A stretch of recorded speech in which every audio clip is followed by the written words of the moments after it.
सभापती महोदय, सन्मान्य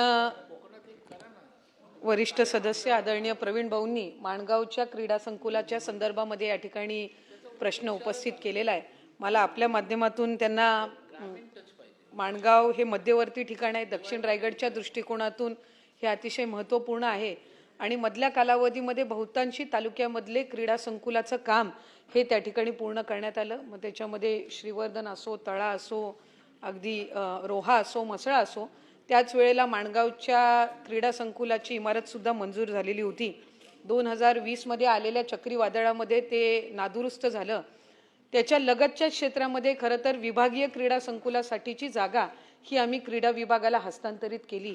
मधल्या कालावधीमध्ये 85 कोटीचा त्याचा प्रस्ताव सुद्धा क्रीडा विभागाकडे मान्यतेसाठी पाठवला, पण त्या कालावधीमध्ये नवी मुंबई म्हणजे रायगड जिल्ह्यामध्येच असणाऱ्या नवी मुंबई खारघर क्षेत्रामध्ये हे विभागीय क्रीडा संकुल असावं अशा पद्धतीचा एक प्रस्ताव आणि मग त्या संदर्भामध्ये काही विभागाकडे सुद्धा हिअरिंग्स वगैरे झाल्या आणि तालुक्याचं क्रीडा संकुलाच्या लगतच असणारी ही विभागीय क्रीडा संकुल आलं की मग तालुक्याचं क्रीडा संकुल त्याच्यामध्ये मर्ज करण्यात येईल अशा पद्धतीचा साधारणपणे क्रीडा विभागाच्या धोरणानुसार तिथे कारवाई सुरू होती। पण मधल्या कालावधीमध्ये ते प्रलंबित राहिल्यामुळे 2 कोटीचा निधी हा क्रीडा विभागाने माणगावच्या तालुका क्रीडा संकुलासाठी मंजूर केला। 3 कोटीचा निधी मंजूर केला, त्यातले 2 कोटी त्यांनी हस्तांतरित तिथे केलेले आहेत। त्या कामाला गती देण्याच्या दृष्टिकोनातून तिथे विभागाची बैठक ही घेण्यात येईल आणि त्या कामाला गती देण्यात येईल आणि त्याचबरोबर लगतची जे संबंध क्षेत्र आहे जिथं विभागीय क्रीडा संकुल होतं, नाशिक विभागामध्ये 2 विभागीय संकुल त्यांनी मंजूर केलेले आहेत विशेष बाब म्हणून।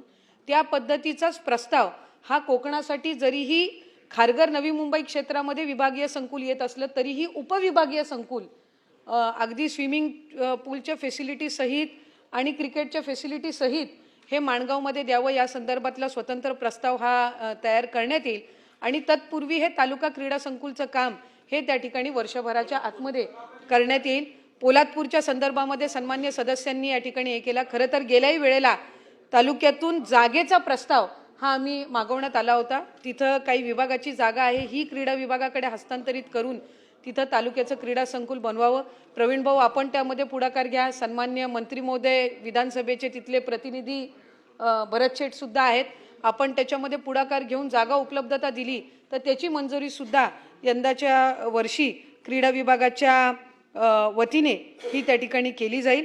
माणगावच्या संदर्भामध्ये उच्च न्यायालयाच्या आदेशानुसार त्या संकुलाच्या संदर्भातला धोरणात्मक निर्णय घेण्यात येईल, पण तरी सुद्धा उपविभागीय क्रीडा संकुलासाठी प्रपोजल ही त्याच्यामध्ये तयार करण्यात येईल।